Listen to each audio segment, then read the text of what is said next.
Imagine a single, relatively unassuming pill. Right. So on a Tuesday, a dermatologist prescribes it to a self-conscious teenager to clear up a stubborn case of cystic acne. Right. But then, on a Wednesday, halfway across the world, a military medic hands that exact same pill to a soldier. And it's their, first line of defense against a weaponized anthrax attack. Yeah, it's wild to think about. It really is. Like, how does one chemical compound do both of those things? And why does taking this supposedly miraculous medicine mean that you suddenly have to avoid a cold glass of milk? Oh, the milk. Yeah. You have to stand perfectly upright for 30 minutes, like a statue, and, hide from the sun like a vampire. I mean, it sounds like the setup to a riddle, doesn't it? It totally does. But the answers to all of those seemingly bizarre rules are rooted in the exact same molecular mechanics that make the drugs so incredibly effective in the first place. Welcome to another deep dive. Today we're bringing you a special installment powered by the iMedix platform. And for those of you who aren't familiar, iMedix is this brilliant, independent medical information destination. Right. They do great work. They really do. They've built an incredibly comprehensive drug database. And their entire mission is to help you, the patient, better understand treatments, navigate the complex safety discourse, and, become an empowered advocate for your own health. Which is precisely our mission here, too. We try to take that dense, sometimes really intimidating medical literature and translate it into a biological narrative that actually makes sense for your daily life. Exactly. So for today's mission, we are opening up the iMedix database to take a massive look into a medication called vibramycin. Which most people probably know by its generic name, right? Doxycycline hyclate. Yeah, doxycycline. And our goal today is to go far beyond that little yellow warning sticker on the side of the pharmacy bottle.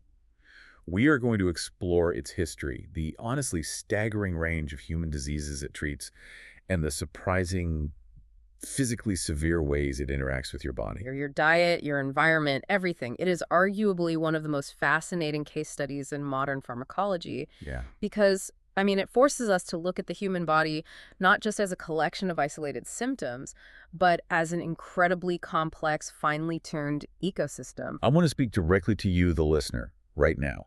Whether you have had this bottle sitting in your medicine cabinet for a skin condition, or maybe you're packing your bags for a trip to a malaria endemic zone, understanding the mechanics of doxycycline is an incredible shortcut to understanding how our bodies process modern medicine. It really is the perfect crash course. So to understand this, we have to go back in time a bit. I was looking at the historical data in the iMedix files, and this drug completely revolutionized medicine back in the 1960s. Right. It's a prescription-only, broad-spectrum antibiotic in the tetracycline class.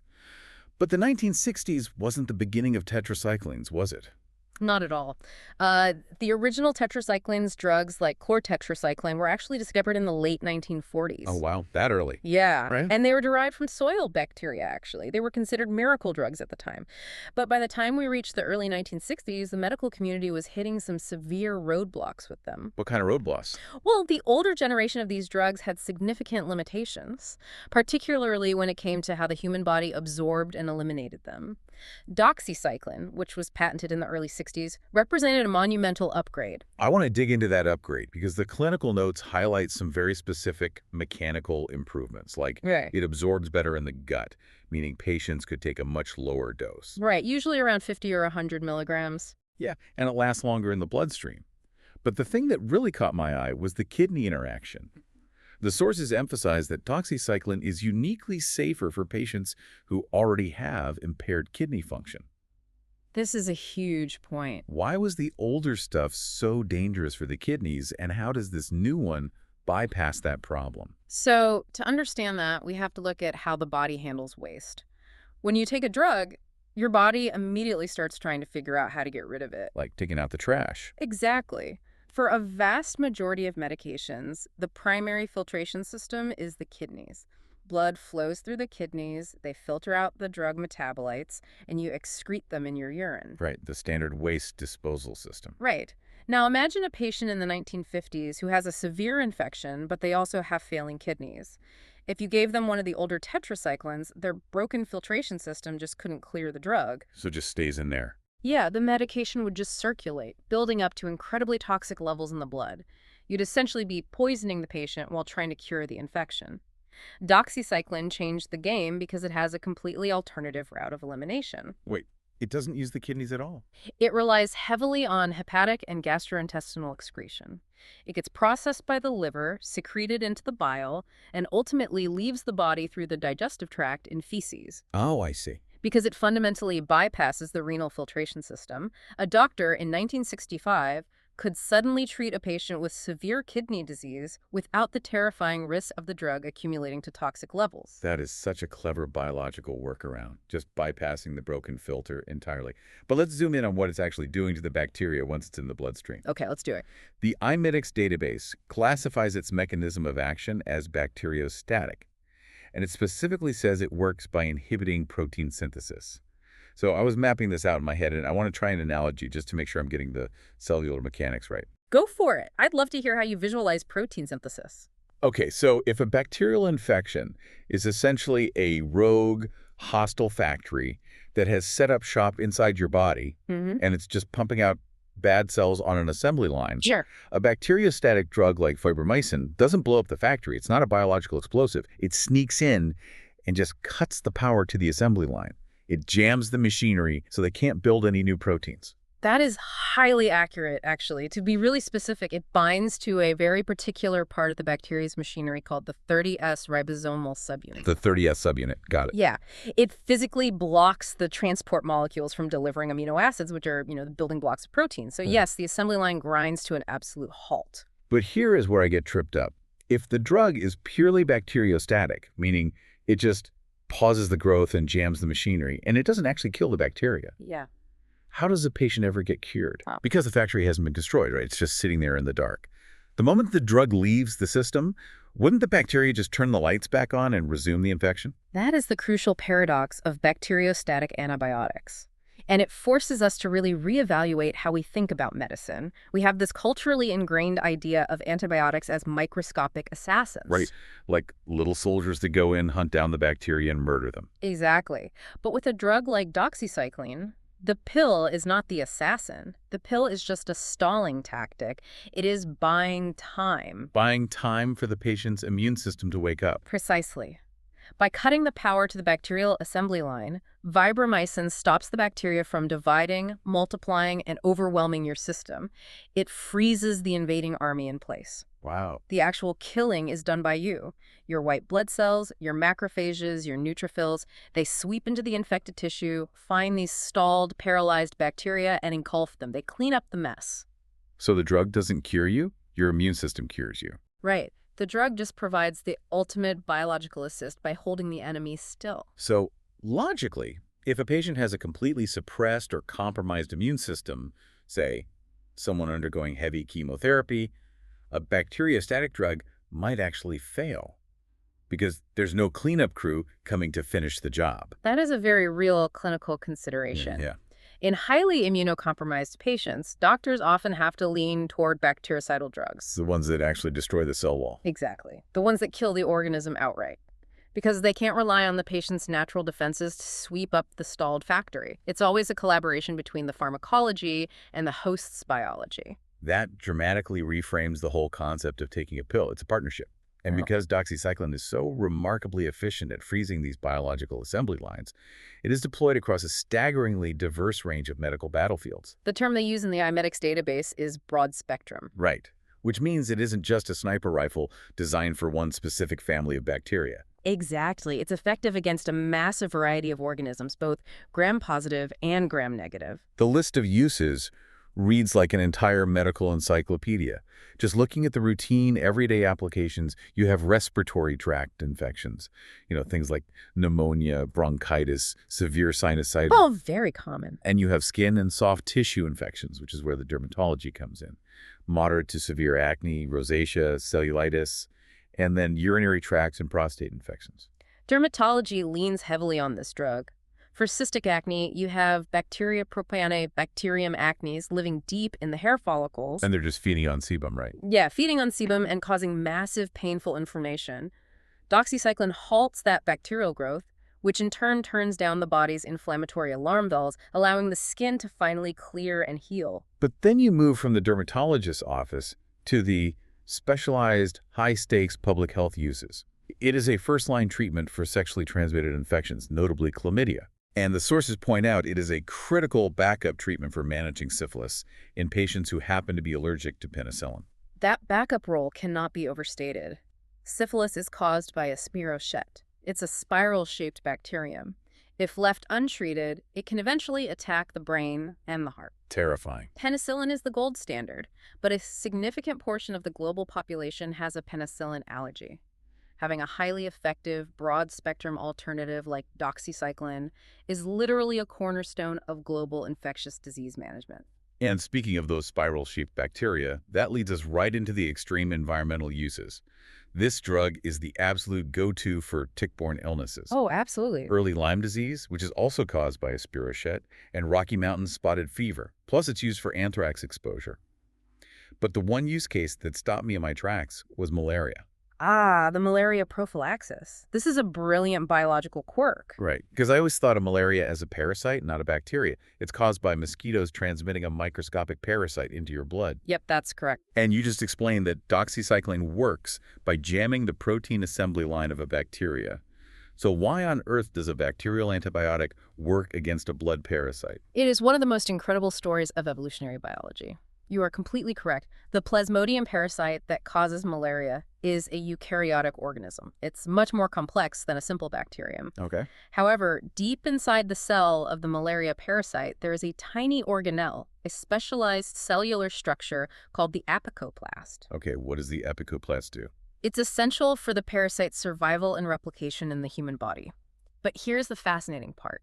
Millions of years ago, in the evolutionary timeline, the ancestor of the malaria parasite actually swallowed a bacterium. Wait, it swallowed it, like whole. Exactly. And instead of digesting it, the parasite incorporated the bacterium into its own biology. They formed a symbiotic relationship. Over eons, that swallowed bacterium evolved into the apicoplast. Wait a minute, so there is essentially an ancient modified bacterium living inside the malaria parasite. Yes. It's called the endosymbiotic theory.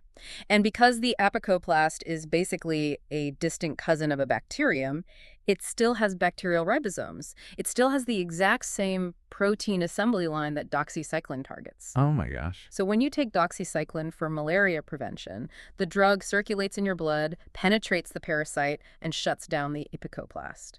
The parasite is left completely paralyzed and dies. That is unbelievable. Ah! We are exploiting a millions of years old evolutionary hijacking to protect travelers today. It's pretty amazing. The iMedix database actually features user reviews, and there's one that perfectly illustrates this kind of extreme environment utility.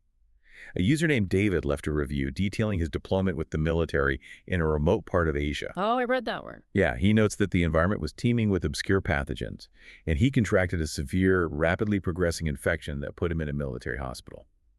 He explicitly credits vibramycin with saving his life. David's experience is a textbook example of what we call empiric therapy.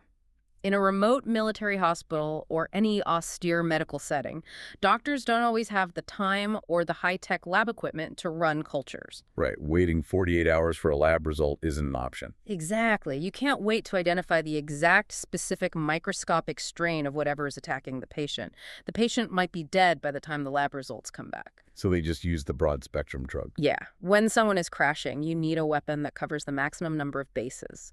A potent, broad-spectrum bacteriostatic drug like doxycycline is thrown at the problem because it halts so many different kinds of pathogens. But with all of that incredible life-saving power comes a massive zone of misconception. The guidelines in the clinical data are incredibly strict about drawing a hard line between bacterial infections and viral infections. Yes, very strict. Now, vibramycin does absolutely nothing for the common cold, the flu, or COVID-19. Zero. And this is perhaps the single most important point of patient education we can hit. Viruses are fundamentally structurally different from bacteria. Right. A virus doesn't have a 30S ribosomal subunit. It doesn't have its own protein assembly line for the drug to shut down. A virus is basically just a packet of genetic code that breaks into your own human cells and hijacks your machinery to replicate. So throwing a tetracycline at a virus is, what, like trying to use a software patch to fix a flat tire? That's a great way to put it. The mechanisms just don't interact at all. The iMedix FAQ section actually addresses this directly, because early in the COVID-19 pandemic, people were desperately searching for solutions, and they started looking at doxycycline. Right, because of the anti-inflammatory properties. Exactly. The rationale was that it has some anti-inflammatory effects, so maybe it could help. Hmm. But I look at that and think, using a broad-spectrum antibiotic to treat a viral pandemic? I mean, that is like bringing a high-pressure water hose to an electrical fire. It's incredibly dangerous. You definitely aren't fixing the root problem, and you are almost certainly creating a catastrophic secondary hazard. Catastrophic secondary hazard is the perfect term for antibiotic resistance. This is the bigger picture of global health. The human body is covered in and filled with trillions of bacteria. Most of them are harmless or even helpful. Yeah. When you swallow a dose of doxycycline for a viral cold, the drug enters your system and saturates all those harmless bystander bacteria. You are exposing them to the weapon. And because of genetic mutation, a few of those harmless bacteria might naturally have a slight resistance to the drug. Exactly. The drug kills off all the susceptible ones, leaving only the slightly mutated resistant ones alive. They suddenly have no competition for resources, so they multiply. So you've just turned your own body into an evolutionary training ground for superbugs. And worse, bacteria can actually trade genetic information with each other, so that harmless gut bacteria can pass its new resistance genes to a truly dangerous pathogen down the road. So by taking it unnecessarily for a cold, you're not just failing to cure your cold, you are actively ensuring that when you do get a severe bacterial pneumonia a year later, the drug won't work anymore. Exactly. You endure all the side effects of a heavy pharmaceutical for absolutely zero clinical benefit while degrading the effectiveness of the drug for the rest of humanity. And speaking of those side effects, Yeah. and the actual physical experience of taking this drug, Eh. this is where the story of vibramycin takes a highly mechanical, almost physical turn. It really does. With such a powerful molecule, you'd assume taking it is as mindless as tossing back an aspirin with your morning coffee. But the literal, physical journey of how this capsule travels from your mouth down into your stomach is fraught with anatomical danger. It demands total situational awareness from the patient. You cannot be on autopilot when taking a tetracycline. The administration rules in the iMedix database are rigid. You must take the tablet or capsule whole. There is absolutely no crushing, no breaking it apart to mix in applesauce, no chewing. None of that. You must swallow it with a full 8 ounces, 240 milliliters of water. And here's the kicker. You must remain completely upright, sitting or standing, for a minimum of 30 minutes after taking it. You absolutely cannot lie down. Right. Let's trace the journey of the pill. Yeah. What happens if a patient disobeys those rules? To understand the danger, we have to look at the anatomy of the upper gastrointestinal tract. When you swallow a pill, it enters the esophagus, which is the muscular tube connecting your throat to your stomach. Okay. Now, the stomach is an incredible organ. It is lined with a very thick, robust layer of protective mucus because it has to contain highly corrosive gastric acid to digest your food. The stomach can handle harsh chemicals. The esophagus can't. The esophagus cannot. The lining of the esophagus is delicate, relatively unprotected mucosal tissue. So it's essentially just a transit pipe, not a chemical processing plant. Exactly. It relies on a process called peristalsis wave-like muscle contractions, along with gravity, to quickly move food and liquids down into the safe harbor of the stomach. But doxycycline hyclate is a highly caustic, intensely irritating chemical compound. If a patient tosses the capsule back with just a tiny sip of water, or worse, attempts a dry swallow, there isn't enough fluid mass to carry the capsule all the way down. Wait, so the pill just stops mid-transit? It can physically stick to the moist wall of the esophagus, and if the patient immediately goes to bed and lies completely flat, gravity is no longer assisting. The capsule is stranded in the esophagus. Oh, that sounds awful. Within a short time, the gelatin capsule begins to dissolve right there against the delicate tissue, releasing the highly concentrated, caustic doxycycline directly onto the esophageal lining. It's resting against unprotected tissue. What is the clinical result of that?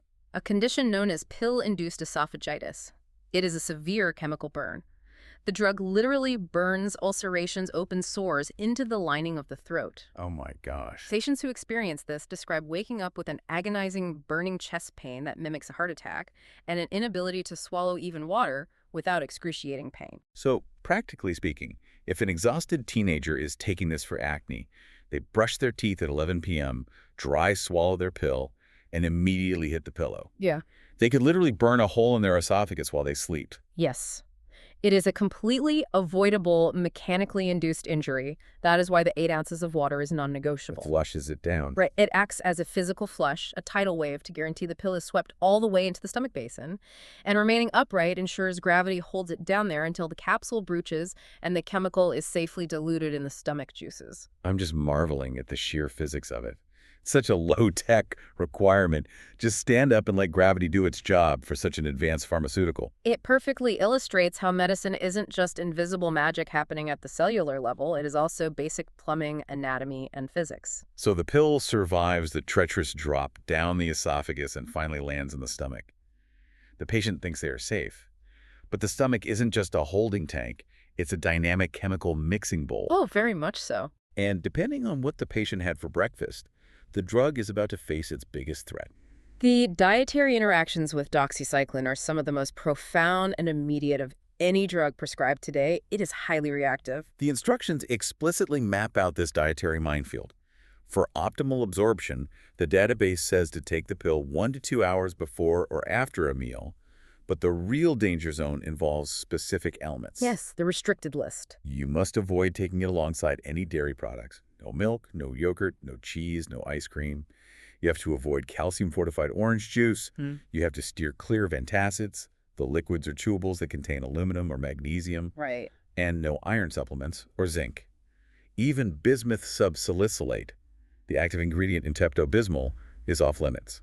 You have to space all of these out by a massive 2 to 3 hour window. It's a lot to keep track of. I was looking at the chemistry behind this, and it all comes down to a process called chelation. If I'm understanding the organic chemistry correctly, chelation basically means the drug molecule acts like a physical claw, right? You are absolutely on the right track. The word chelation actually comes from the Greek word chela, which means the claw of a lobster or crab. The claw. Let's look at the doxycycline molecule. It has a very specific, complex shape with areas of negative electrical charge. Now let's look at your breakfast. Calcium, magnesium, aluminum, iron, zinc. These are dietary cations. Meaning they are positively charged. Yes, they are metal ions that carry a positive electrical charge, usually a +2 or +3 valence. Opposites attract. Furiously. When you drop a doxycycline molecule into the stomach fluid at the same time as these metal ions, the attraction is immediate. The drug molecule literally folds around the calcium or iron ion, acting exactly like a chemical claw. So it grabs it. It binds to the metal, trapping it in the center. This creates what we call a chelate complex. So the drug and the mineral are now permanently stuck together. Yeah. Why is that a problem for curing the infection? Because of the size and solubility of that new complex.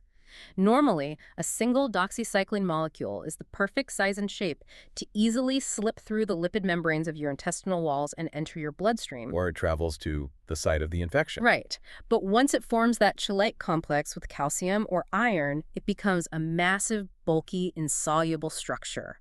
It is physically too large and chemically the wrong shape to cross the intestinal barrier. It's like trying to shove a grand piano through a dog door. Exactly. It simply cannot be absorbed. So instead of entering the blood to fight the pneumonia or the Lyme disease, this massive neutralized molecule just continues down the digestive tract and is excreted in the feces, completely unabsorbed. So if a patient is incredibly diligent, they set an alarm, they stand upright for 30 minutes, they do everything right, but they wash their pill down with a glass of milk and a daily multivitamin containing iron. Yep. That calcium and iron magnet locks onto the drug, and their body just flushes the medicine away. They're essentially taking a highly expensive, totally useless placebo. And this leads to a massive cascade of clinical failures. A patient comes back to the doctor a week later. Their infection hasn't improved. Maybe it's gotten worse. And the doctor thinks it's a superbug. Exactly. The doctor assumes, oh no, we must be dealing with a highly resistant strain of superbacteria. The antibiotic failed. They might order more aggressive, dangerous intravenous drugs. Wow. When in reality, the bacteria wasn't resistant at all. It was just a bowl of morning yogurt completely neutralizing the drug in the stomach. That is genuinely terrifying. The idea that a so-called healthy breakfast could negate the cure for a life-threatening disease like Rocky Mountain spotted fever. It happens all the time. It requires the patient to hyper-manage their entire day. You have to map out a complex 24-hour timeline just to figure out when you are legally allowed to eat a piece of cheese relative to your medication schedule. It is a massive burden of patient compliance. If a pharmacist simply hands over the bottle without explaining the why behind the dairy warning, human nature dictates that patients will eventually slip up. And this is where the biological narrative gets even heavier. Because this exact same magnetic attraction to calcium, the claw that ruins the drug in your stomach, is the exact mechanism that makes vibramycin profoundly dangerous for developing human bodies. Right. Because if the drug does successfully make it past the stomach and into the bloodstream, its affinity for calcium doesn't just disappear. It keeps hunting for it. It actively seeks out calcium wherever it is being deposited in the body. The maternal and pediatric restrictions outlined in the iMedix files are stark.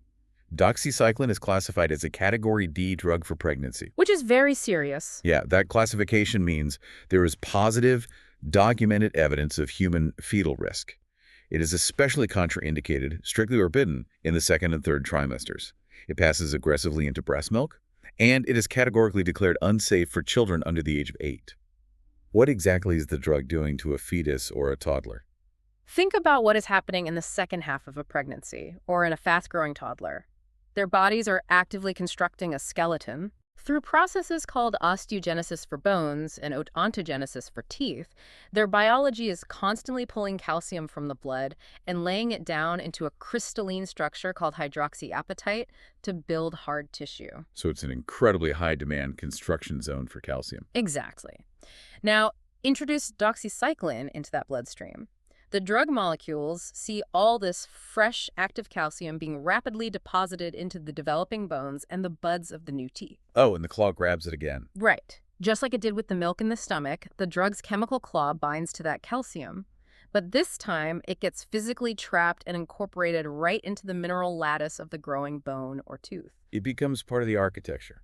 The sources say the clinical consequence is that it can temporarily inhibit the physical growth of bones in fetuses and premature infants. Yes. The bones actually slow down their growth rate while the drug is present. Yes. But the most visible permanent consequence is dental. It causes permanent yellow, gray, or brown discoloration of the teeth. And we need to be very clear about the nature of this stain because patients often misunderstand it. If you drink too much coffee or smoke tobacco, you stain the surface of your enamel. Right, a dentist can just polish that off. Or you can use a bleaching treatment to lift the stain out of the porous surface. But the tetracycline stain is completely different. Because the drug was bound to the calcium while the tooth was forming inside the gums, the discoloration is structural. Structural, so it's inside the tooth. Yes. The gray or brown band is built into the intrinsic dentin and enamel. It's literally the color of the physical material the tooth is made of. Exactly. No amount of aggressive brushing, scraping, or cosmetic topical bleaching can fix it, because you can't bleach the deep internal structure of the tooth without destroying it. Wow. Short of grinding the teeth down and installing expensive porcelain veneers, the child will have gray teeth for the rest of their adult life. That is why the 8-year-old cutoff exists. By age 8, the crowns of the permanent adult teeth have finished calcifying, so the calcium construction zone is mostly closed. I want to look at this from the perspective of medical ethics and decision-making. The clinical guidelines note that there are extreme, rare pediatric exceptions where a doctor would intentionally give this drug to a child under 8. Yes, there are exceptions. They list scenarios like inhalation anthrax exposure or a severe case of Rocky Mountain spotted fever. That math is staggering to me. If I bring a 6-year-old into the ER with a suspected tick-borne disease, the doctor and I have to look at each other and say, we are going to give them a drug that will permanently turn their adult teeth gray. It's a horrific choice to have to make. You have to accept that lifelong cosmetic damage as a guarantee, because the alternative is that the child dies of the fever. It is the starkest possible example of a risk-benefit analysis in modern medicine. Rocky Mountain spotted fever is an incredibly aggressive, rapidly progressive infection. It attacks the lining of the blood vessels. So time is of the essence. Without the right treatment, the mortality rate is terrifyingly high. Doxycycline is the absolute, undisputed gold standard for clearing that specific rickettsia bacteria. Nothing else works as quickly or as effectively. So the teeth just don't matter at that point. In that desperate life-or-death scenario in the emergency room, preserving the pristine white color of the child's adult teeth becomes entirely irrelevant. The gray teeth become a physical monument to the fact that the child survived. It's a heavy reminder that pharmaceuticals are not magic wands. Every single medical intervention has a biological cost. Medicine is always a negotiation with the body's chemistry. You are trading one acceptable consequence to prevent a catastrophic one. Well, the consequences don't stop there. Beyond the internal architecture of bones and teeth, doxycycline completely rewires how the human body interacts with the external environment, specifically the massive nuclear reactor in the sky. Let's talk about the sun. The condition is called photosensitivity. This is undoubtedly one of the most common, most disruptive, and most frequently complained about side effects for adult patients. Really? More than the stomach issues. Oh, yeah. Especially those taking the drug on a long-term, daily basis for dermatological conditions like severe acne or rosacea. The iMedix database describes this not just as getting a little red at the beach, but as a severe, exaggerated chemical sunburn reaction. And it requires minimal exposure. We're talking about getting a blistering sunburn on a completely overcast, cloudy day, Yeah. or getting burned on your arm while you're just sitting in the passenger seat of a car because the UV rays are penetrating the window glass. The guidelines state patients must rigorously apply SPF 30 plus sunscreen, wear wide-brimmed hats, and cover their skin. I need to understand the molecular mechanism here. It's fascinating chemistry. How does swallowing a capsule in your bathroom fundamentally make your skin allergic to solar radiation? It comes down to the concept of phototoxicity. When you absorb the daily dose of doxycycline, the drug enters your bloodstream and distributes throughout all the tissues in your body, heavily accumulating in the layers of your skin. Now, the sun emits ultraviolet radiation, specifically UVA and UVB rays. When a patient walks outside, those invisible UV photons penetrate the outer layers of the epidermis and physically struck the doxycycline molecules resting in the tissue. So the sunlight is actually interacting with the drug inside the skin. Directly. The doxycycline molecule absorbs the energy from that UV photon. This forces the molecule into an unstable, highly excited energy state. Like it's overcharged. Exactly. But molecules don't like to hold on to excess energy. They want to return to their stable baseline. So the drug molecule violently releases that absorbed solar energy into the surrounding skin tissue in the form of reactive oxygen species, what we commonly call free radicals. So the drug is acting like a tiny solar panel, absorbing the light, but then instantly discharging it as a microscopic, chaotic explosion inside your skin cells. That is a remarkably accurate way to visualize it. These free radicals instantly attack and damage the cellular membranes and DNA of the surrounding skin cells. And the body reacts to that damage. The body detects this massive, sudden cellular damage and triggers an overwhelming inflammatory response. To the patient, it doesn't just look like a sunburn. It feels like they have been chemically burned. Wow. They might step outside for 15 minutes to check the mail and return with bright red, throbbing, blistering skin that takes days to heal. And because it's a chemical reaction happening deep in the tissue, not just surface radiation, I assume this means the risk doesn't magically vanish the minute you swallow your last pill. Exactly right. It takes several days for the liver and digestive tract to fully clear the residual doxycycline out of the skin tissues. So you're still vulnerable. Patients often make the mistake of finishing their 10-day prescription on a Friday, heading to the beach on Saturday, and ending up in the burn ward by Sunday. The phototoxicity remains until the drug is entirely washed out. That is wild. Yeah. You are fundamentally temporarily altering your relationship with the local star. But if the sun wasn't enough of a threat, we have to talk about what this drug can do inside the closed system of the human skull. This is a scary one. The safety warnings highlight a rare but terrifying neurological condition called intracranial hypertension. It's also referred to as pseudotumor cerebri. This is a complication that commands the absolute highest level of vigilance from prescribing doctors. It is rare, but the consequences are devastating. Let's break down the name pseudotumor cerebri. Pseudo means false, so it translates to false brain tumor. Right. Because according to the sources, the drug causes an unexplainable increase in the pressure of the fluid surrounding the brain, which mimics the exact clinical symptoms of a massive growing brain tumor. Severe, splitting headaches behind the eyes, blurred vision, double vision, ringing in the ears. All classic tumor symptoms. And if the pressure isn't relieved, permanent vision loss.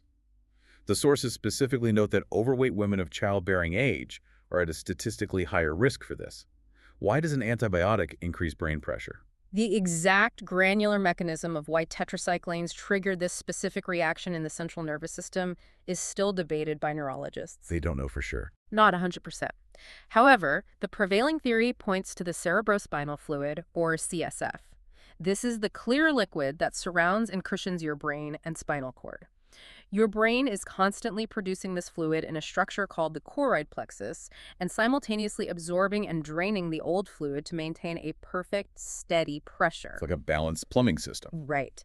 It appears that doxycycline either stimulates the brain to overproduce this fluid, or, more likely, it interferes with the arachnoid villi, the tiny structures responsible for draining the fluid back into the bloodstream. So it's either making too much or not draining enough. Either way, the volume of fluid increases. But the skull is a rigid, completely enclosed bone box. It cannot expand. As the fluid builds up, the pressure has absolutely nowhere to go but inward. It begins to violently compress the soft tissue of the brain. And the optic nerve, is that why vision loss occurs? Precisely. The optic nerve connects the back of your eye directly to your brain. As the global pressure inside the skull rises, it literally squeezes the optic nerve, causing a condition called papilledema swelling of the optic disc. That sounds incredibly painful. If that physical crushing pressure isn't alleviated quickly by stopping the drug, or sometimes even performing a spinal tap to drain the fluid, the delicate nerve fibers die. The patient will go permanently, irreversibly blind. That makes the iMedix FAQ section make so much sense. The site addresses a very common online phenomenon. People who are newly prescribed this drug will inevitably search it on Google or Reddit. Naturally. And they stumble across these terrifying forums where users say, "Doxycycline ruined my life." And the iMedix article clarifies that these devastating online anecdotes almost always stem from one of two things. Either those life-altering, scarring chemical sunburns, Right. or a terrifying trip to the ER where they thought they were dying of a brain tumor, only to discover the pill caused pseudotumor cerebri. It perfectly illustrates why those massive packets of warning paperwork you get at the pharmacy aren't just boilerplate legal jargon. When a dermatologist says, "Call me immediately if you develop a severe headache or blurry vision," they are not worried about a standard tension headache from a long day at work. Right, they're not talking about stress. No, they're actively monitoring the patient for a rising intracranial pressure cascade that could steal their eyesight. And this brings me to a clinical connection I made while reading the drug interaction section. There is a terrifying potential collision course here. The sources state that taking isotretinoin, which most of us know by its famous brand name, Accutane, The heavy acne drug. right, taking that or even taking extremely high-dose vitamin A supplements synergistically increases the risk of this exact brain pressure. But wait a minute. Both Accutane and vibramycin are heavily, frequently prescribed to treat the exact same condition, acne. They are the two heaviest hitters in the dermatological arsenal. So imagine a scenario. A patient is incredibly frustrated, maybe deeply depressed by their severe cystic acne. They are currently taking doxycycline from their primary care doctor, but they are impatient, so they go to a dermatologist to demand Accutane. This happens. If the patient fails to mention the first drug, or the medical records aren't perfectly synced, couldn't they easily be prescribed both simultaneously? Or what if a patient thinks, "I'll just take a huge megadose of vitamin A from the health food store to speed up my skin healing while on the antibiotic"? That seems like a recipe for absolute disaster. It is the definition of a catastrophic drug interaction. A patient might logically assume, well, they both clear up skin, so attacking the acne from two different angles will work twice as fast. Makes sense to a layperson. But pharmacologically, combining a tetracycline with an oral retinoid like isotretinoin creates a massive, unacceptable compound risk for intracranial hypertension. They both stress the cerebrospinal fluid regulation system. It just overloads it entirely. It is a strict, absolute contraindication. This scenario is precisely why transparent, comprehensive patient-doctor communication is paramount. A pharmacist catching that specific dual prescription before bagging it up could quite literally save the patient from going blind. It really emphasizes the idea that being a modern patient requires you to act as a rigorous project manager for your own internal biology. Yeah. You have to know every single molecule going into your system. Absolutely. Which provides the perfect transition into our final and perhaps most complex section, collateral damage. Because while doxycycline is busy fighting the target pneumonia, freezing the protein assembly lines, dodging calcium in the stomach, and reacting to ultraviolet light, It's doing a lot. it is simultaneously acting like a broad-spectrum explosive device dropped onto the body's natural microflora. We touched on this briefly when we discussed antibiotic resistance, but we really need to dive deep into the concept of the microbiome. Let's do it. The human body, particularly the gastrointestinal tract, the skin, and the mucous membranes, is populated by roughly 39 trillion microbial cells. You are quite literally more bacteria than you are human. That's a wild statistic. This intricate ecosystem helps us digest complex carbohydrates, synthesizes essential vitamins, and physically crowds out invasive pathogens. The human ecosystem. And when you drop a broad-spectrum antibiotic into that finely balanced ecosystem, the drug doesn't have a targeting computer. Nope. It doesn't distinguish between the bad invasive streptococcus causing your sinus infection and the good helpful lactobacillus helping you digest your lunch. It just halts protein synthesis across the board. And when you indiscriminately suppress vast swaths of your beneficial bacteria, you create a biological vacuum. And in microbiology, nature abhors a vacuum. The sources detail exactly what steps in to fill that empty space. Yeah. Non-susceptible organisms, meaning organisms that don't rely on bacterial ribosomes and therefore don't care at all about the antibiotic. Precisely. Namely, fungi and yeast. The sudden die-off of good bacteria triggers massive overgrowth, causing conditions like oral thrush, a thick white fungal infection coating the tongue and throat, and intense vaginal yeast infections. The yeast Candida albicans is always present in the body in tiny, harmless amounts. But it is kept in check, essentially starved of resources, by the massive population of healthy bacteria. The good guys keep the yeast from eating everything. Once doxycycline eliminates the competition, the Candida feasts on the available sugars and multiplies exponentially. We see this exact phenomenon reflected in the real-world user reviews from the iMedix database. There's a review from a user named Jack.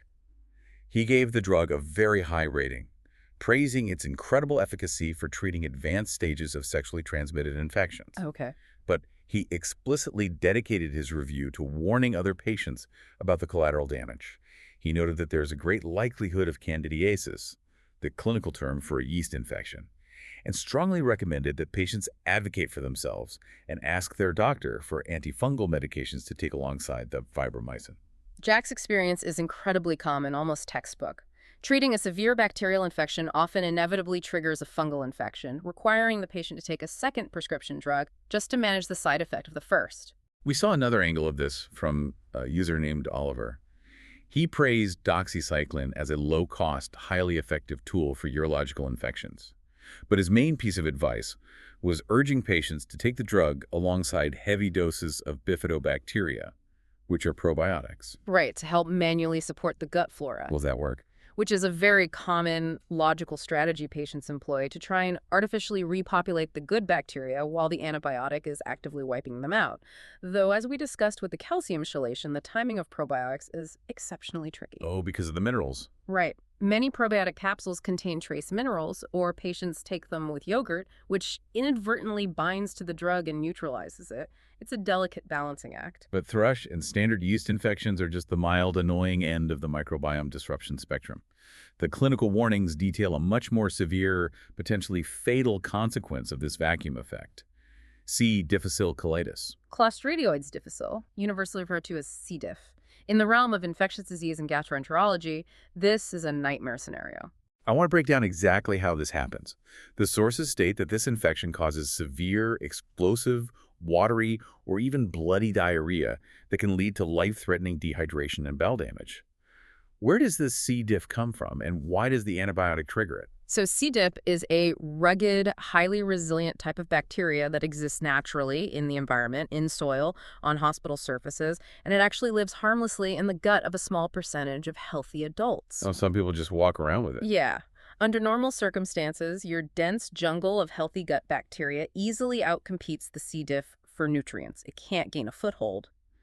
Furthermore, C. diff forms highly protective armored spores that allow it to survive in dormant states for months. That's just waiting in the wings. Exactly. When a patient takes a course of doxycycline, the broad-spectrum attack wipes out the healthy jungle of gut flora. But those armored C. diff spores are completely unaffected by the antibiotic. Because they're dormant. Because of the spore armor. Once the drug clears, the spores sense the empty vacuum they hatch, and they find an absolute buffet of unopposed resources. They multiply with terrifying speed. And they don't just take up space, they actively attack the hosts, right? Yes. As the C. diff bacteria multiply, they secrete two incredibly potent destructive proteins known as toxin A and toxin B. These toxins directly attack the mucosal lining of the colon. That's where the bloody diarrhea comes from. Right, they destroy the cellular junctions, causing massive inflammation, fluid leakage, and tissue death. This leads to a condition called pseudomembranous colitis, where thick, yellow plaques of dead tissue and white blood cells form on the inside wall of the intestine. So the very pill you took to heal a sinus infection essentially paves the way for a completely different, potentially fatal flesh-eating infection in your colon. It's a devastating chain reaction. And the sources note this can strike weeks or even months after you have swallowed your final dose of vibramycin. It is a stark, sometimes tragic reminder of how delicate the ecological balance inside the human digestive tract truly is.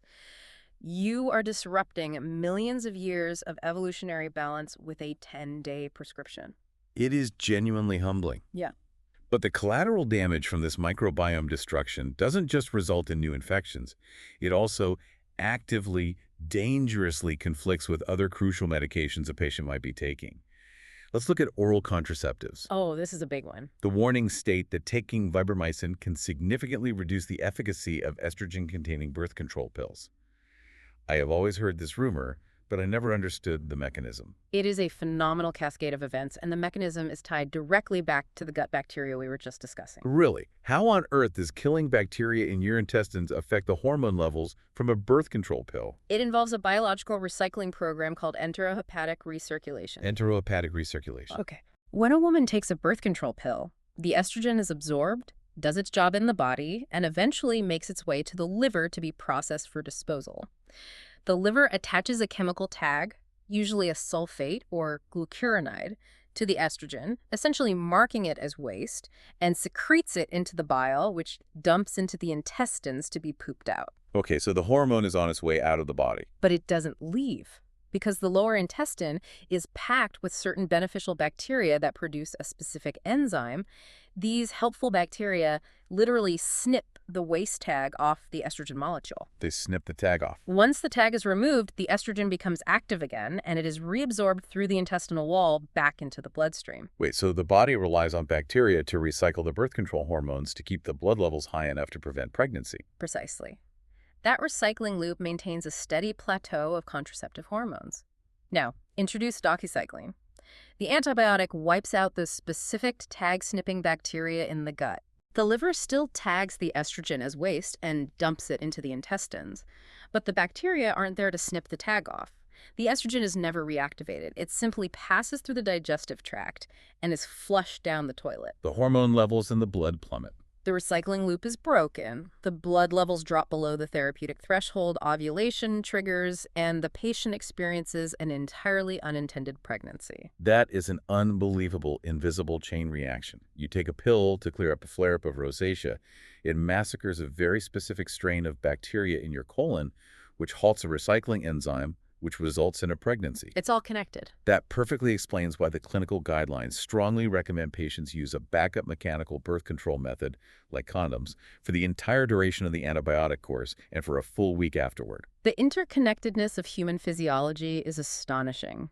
You cannot change one variable without altering the entire equation. And the drug interactions only get more severe.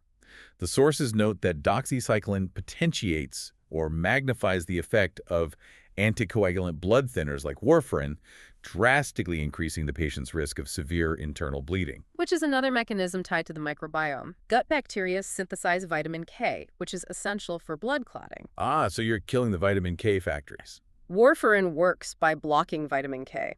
If you take an antibiotic that kills the bacteria making the vitamin K, you're hitting the clotting system with a double whammy. The patient's blood becomes dangerously thin. It's just one domino knocking down another.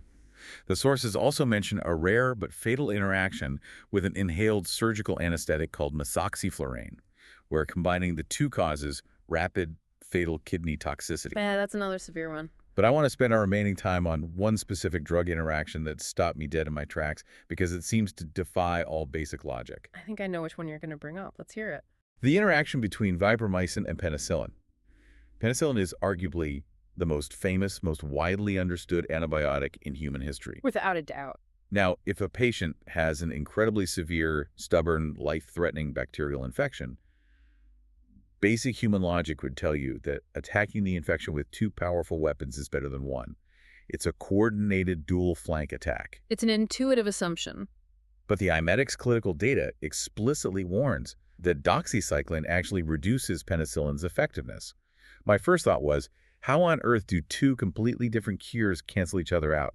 Do they physically bind together in the blood? No, they don't interact with each other chemically at all. This is one of my absolute favorite pharmacological paradoxes to teach, and to understand it, we have to go right back to the factory analogy you made at the very beginning of this deep dive. The idea that doxycycline just cuts the power to the assembly line rather than blowing up the building. Exactly. Let's review the mechanisms.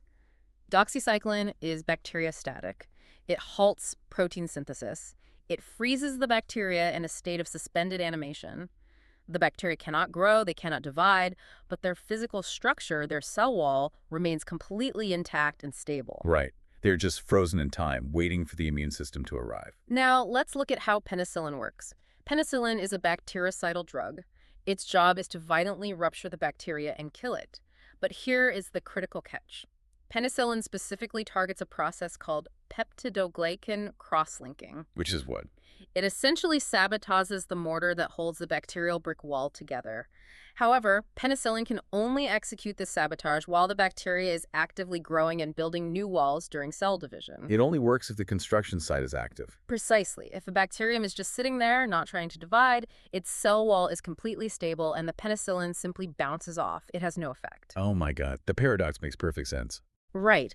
If a well-meaning but misguided doctor gives a patient doxycycline first, the bacteria are instantly frozen. Their assembly lines stop. They stop building new cell walls. A few hours later, the doctor pumps in the penicillin, expecting a massive kill-off. But there's nothing to attack. The penicillin molecules arrive at the infection site, searching frantically for active construction zones to sabotage. But there aren't any. Every single factory is dark and quiet. The penicillin has absolutely zero biological processes to attack. It just floats right past the bacteria, entirely useless. The bacteriostatic drug has essentially acted as an accidental shield, protecting the bacteria from the bactericidal drug. It's like calling in a targeted airstrike on a weapons factory. But someone already hit a universal pause button on time, so the bombs just fall harmlessly to the ground. That's exactly it. It completely shatters the assumption that more medicine equals better medicine.